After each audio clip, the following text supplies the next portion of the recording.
बुद्धियुक्तो जहतीह उभे सुकृतदुष्कृते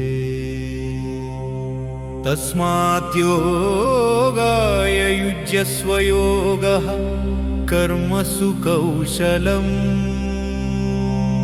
యోగబుద్ధితో పని చేసే వ్యక్తి లోకంలోనే పుణ్యం పాపం అనే ఫలితాలను దాటి ముందుకు సాగుతాడు.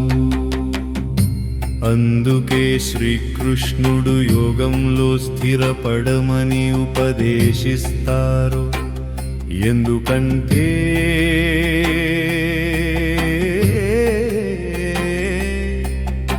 పనిని జ్ఞానం శ్రద్ధ సమత్వంతో చేయడమే నిజమైన యోగం.